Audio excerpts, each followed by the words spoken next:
बिस्मिल्लाहिर्रहमानिर्रहीम। अस्सलाम वालेकुम। मैं डॉक्टर मरियम माहिमुनी रहमत क्लिनिक विद सिबलिंग के प्लेटफॉर्म से आपके लिए आज एंटीबायोटिक के बारे में कुछ ऐसे मिथ्स और फैक्ट्स हैं मैं लेकर आई हूँ, आपके साथ डिस्कस करूँगी। मेजॉरिटी लोगों के जहन में कुछ एंटीबायोटिक्स को लेके गलत किस्म के कॉन्सेप्ट्स बने हुए होते हैं, तो मैंने सोचा क्यों ना मैं आपको बताऊं एक छोटी सी वीडियो से मुख्तसरन तौर पर कि एंटीबायोटिक्स के बारे में कौन से ऐसे मिथ्स होते हैं, कौन से ऐसे खुराफात होते हैं या गलत बातें होती हैं जो लोगों के जहनों में बैठी हुई होती हैं। उसके मुताबिक वो एंटीबायोटिक ले रहे होते हैं जिसका फ़ायदा होने की बजाय उनको नुकसान होता है।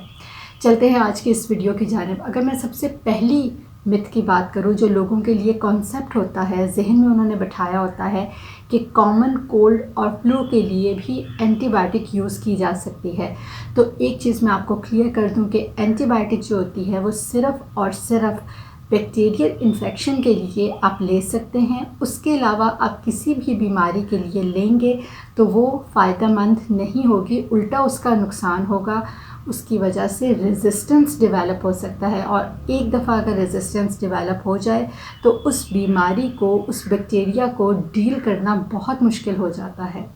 इसके बाद मैं अगर अगली मिथ की बात करूं या लोगों के कॉन्सेप्ट्स की बात करूं, जो लोगों के जहन में बैठा हुआ होता है कि उनकी बॉडी जो होती है वो रेजिस्टेंस डेवलप कर जाती है, तो ये चीज़ बिल्कुल गलत है। बिल्कुल ये गलत कॉन्सेप्ट है। बॉडी रेजिस्टेंस नहीं डेवलप करती। जो बैक्टीरिया उस इंसान के अंदर मौजूद होता है जिसकी वजह से उसको इलनेस हुई होती है, डिज़ीज़ हुई होती है, उसके साइन सिम्टम्स डेवलप हो रहे होते हैं, वो रेजिस्टेंस जो होते हैं डेवलप कर जाते हैं।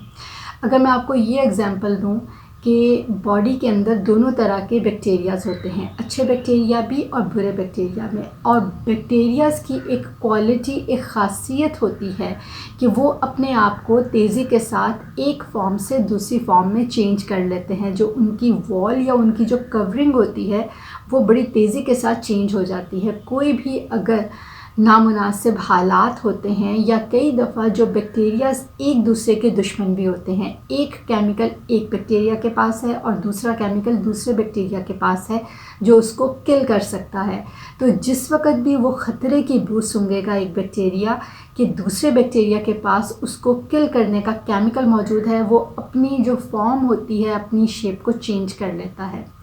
तो इस वजह से जो है वो रेजिस्टेंस डेवलप होती है। तो अगर एंटीबायोटिक को चेंज किया दिया जाए या उस बैक्टीरिया को बॉडी के अंदर से रिमूव कर दिया जाए और दोबारा से किसी और बैक्टीरिया के लिए जो कि उस एंटीबायोटिक को सेंसिटिव हो, दोबारा से वो एंटीबायोटिक दी जाए, तो बैक्टीरिया जो है वो किल हो जाता है और वो ह्यूमन बॉडी जो पहले उस बैक्टीरिया के रेजिस्टेंस काम कर रही थी वो सेंसिटिव हो जाती है और वो उस एंटीबायोटिक को रिस्पॉन्ड करती है।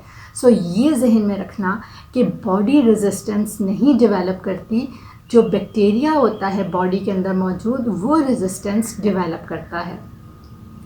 अगले अगर यहीं से मैं मिथ की बात करूं कि नेक्स्ट मिथ होता है कि कुछ लोगों का कॉन्सेप्ट होता है कि अगर आप कोई भी एंटीबायोटिक की मल्टीपल डोजेस देंगे, मल्टीपल उसके कोर्सेज करेंगे, तो तभी जाके उसको रेजिस्टेंस डेवलप होता है। तो ऐसी बात नहीं होती। जहाँ पर रेजिस्टेंस डेवलप होना होता है वो एक एंटीबायोटिक के कोर्स से भी डेवलप हो जाता है और मल्टीपल एंटीबायोटिक के कोर्सेज से भी डेवलप हो जाता है। तो ये एंटीबायोटिक के कोर्सेज मल्टीपल या सिंगल पे डिपेंड नहीं करता, ये उस बैक्टीरिया के ऊपर डिपेंड करता है जो बॉडी के अंदर साइन सिम्टम्स दे रहा हो।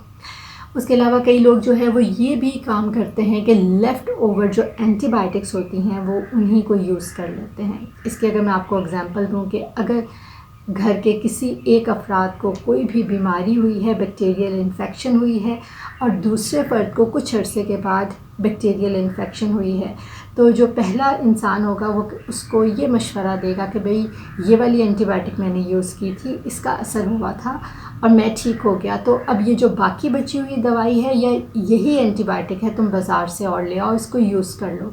तो ऐसा आपने कभी नहीं करना।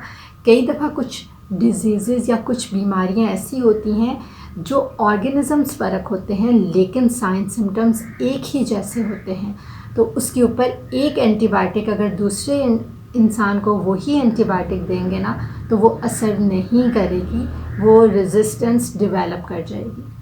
ये बहुत छोटी छोटी बातें होती हैं जो कि हम लोग इस चीज़ को कैजुअली ले जाते हैं, ख्याल नहीं करते, लेकिन ये इन द लॉन्ग रन इतनी बुरे बॉडी के ऊपर इफ़ेक्ट देते हैं कि उनको फिर टैकल करना मुश्किल हो जाता है।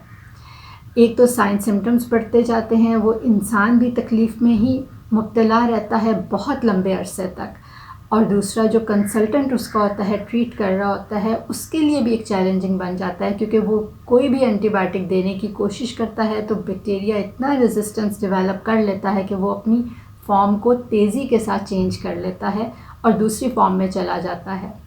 सो ये बहुत इम्पॉर्टेंट चीज़ है। काइंडली आप लोग इन चीज़ों का बहुत ख्याल रखा करें। उम्मीद करती हूँ कि आज के इस वीडियो में मैंने आपको जितने भी पॉइंट्स बताए हैं एंटीबायोटिक रेजिस्टेंस के हवाले से, एंटीबायोटिक के मिथ्स के हवाले से, लोगों का जो कॉन्सेप्ट होता है वो काफ़ी हद तक क्लियर हो गया होगा। अगर इसके बावजूद भी आपके जहन में कोई भी सवाल उभरता है तो काइंडली हमें कमेंट सेक्शन में ज़रूर पूछिएगा, हम कोशिश करेंगे आपको बर वक़्त उसका रिप्लाई कर सकें।